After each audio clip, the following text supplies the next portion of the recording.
كان الله في عونك وأنت كذلك، الله يحفظك، جزاك الله خير.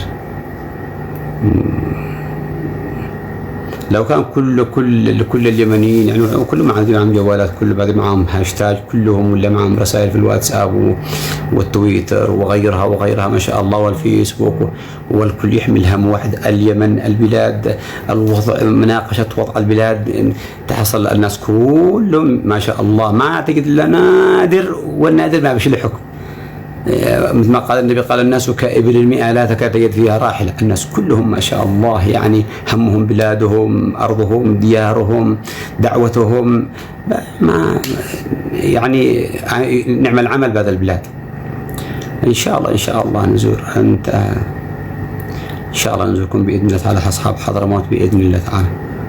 الله يحفظك. إن شاء الله نجي جامع أحمد ياسين قريبا. سليم السياغي يسلم عليك، سلم علي كثيرا. الله يحفظك، الله يكرمك، جزاك الله خير.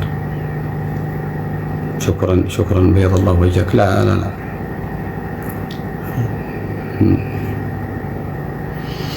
الله يختار ما فيها الخير، الله يوفقنا لكل خير، نسأل الله التوفيق والسداد. وعليك سلام الله، أهلا وسهلا. لا البث اليوم نادر، والأمانة ما أحبش الطلوع على البث بيني وبينك، نادر ما أطلعنا على البث المباشر من المغورة، لأن أحيانا تحصل سبحان الله تكون أنت معك موضوع ولا شيء، ولا تشي تناقش قضية من القضايا ولا موضوع من المواضيع، وتحصل واحد ما شاء الله يجي مهرول ولا المقلح يمغر الماء وخرج. وعندنا بالبلاد كانوا يقولون ما تمغر الماء إلا أخذت البقرة، أي لا خلت يشربين ولا يشربت معهن. فأنا قلت لك الأصل في هذه الوسيلة أنك تستفيد منها، يعني تكون تغذيتها للناس كلهم. ومن بكرة الصباح تحصل كلهم الناس بالفيسبوك واليوتيوب وغيرها من الوسائل، كلهم مع اليمن، كلهم مع أوضاع البلاد، كلهم مع تصحيح في الوضع كله.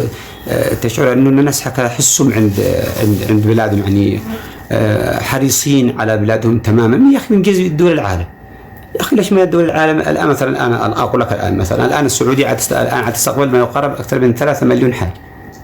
اليوم تستقبل السعودية مثلا الآن 3 مليون حاج، هذه يدخلون المرخص لهم دون الذي يعيشوا من هنا ملايين. لكن قد أعدت العدة، والله يا أخي ما نستر بهذا البلاد نكافيهم ما، ولا حتى الأقلاص السفري.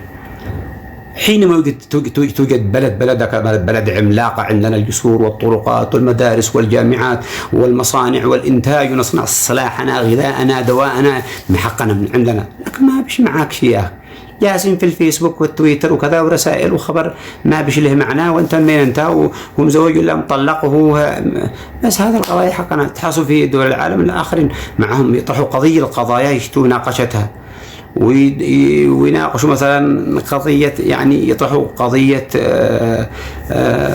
خطف الأطفال، وتحصل كلهم يشاركوا الناس، وبعدين يضعوا الحلول. ما هي الحلول؟ أين الخلل؟ يبدأ يناقشوا مثل هذه القضايا. قضايا الانتحار أيضا يفعلوا قضية يوم، قالوا خلاص اليوم سنناقش قضية الانتحار، أسبابها، أعراضها، نتائجها، علاجها. وتحصل الناس كلهم في وسائل التواصل يبحثوا لها على علاج، وأنه نثبت هذا ونعين هذا، نقوم بلد.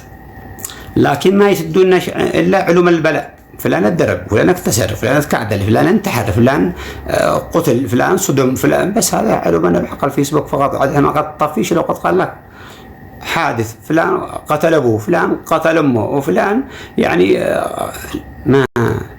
ما يحبوش الا علوم البلاء، ما يحبوش الا علوم البلاء. لكن الله اختار ما فيه الخير، احنا نحاول جهدنا يا اخي. الله يحفظك يا ابو مدين، الله يجزيك خير. على بنت ما يريدها، هل يجوز للأب أن يزوج؟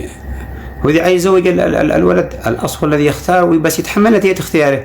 لحيش عندنا عادات وتقاليد في البلاد إنه خلاص أبوك اختار له، يا أخي ما كسيرة ولا ممتر ولا عربيات نقل بين أحجار، هذه زوجة يترتب عليها بيت ومرأة وجهال ووراثة لا، طرح علي أبوك طرح، قلت له لا، وأنا أشتو فلان آخر، اتحمل نتائج اختياري وتوكلي على الله بس، ولا بشي يعني. وبحين بس احيانا من حصل الاب احيانا يقول لك لا انا اشترك فلان بنت فلان هذه ما شاء الله ابوها وما حين صاحبه، لا مسألة الترك واحد أحيانا خاصة في مسائل اختيار النسوان كذا اختيار خلى العاطفة على جنب، خلى العاطفة على جنب. هل أنت من بعدان ولا مخادر؟ والله ما لي، والله أنت داين إنه مخادر، ما أسألني بعدان أنا أختي قلبك أطلعني بعدان. أنا كل إحنا من في أي محافظة طيب عرفنا. أهلا وسهلا. أنا في مأرب، الله يحفظك، مساك الله بالخير.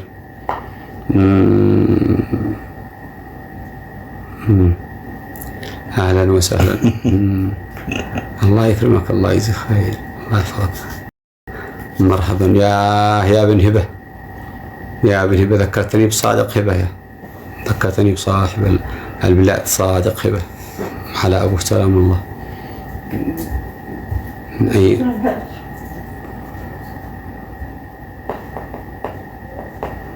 إلى أجل الحسد يفلت له، ما أكرف الله وانت أسرح الحسد. يعني الحاسد مثل يحمي يطول ودخل داخله، وأنت ما أكرف الله تقحم نفسك في هذا الباب. هل يجوز أهرب بالبنت؟ لا. طيب تصدق أنت، أنا هذا السؤال صعب. هل يجوز؟ طبعا لا لا لا لا لا. أنا أسألك أنت مثلا، هل ترضى مثلا واحد آخر جاي وبز أختك وهرب بينها؟ بأي وجه تقابله وبأي وجه يقابلك يا أخي؟ ليش يا أخي؟ ما كتبش الله. أنا جيت لعندك ودورت منك وما وافقت لي، ولا أبوك ولا خلاص، ما الحمد لله استخرت الله لعله خير للرب يصرف، يعني أقوم بالزها ويجزي عليه. ما رأيك يا أخي؟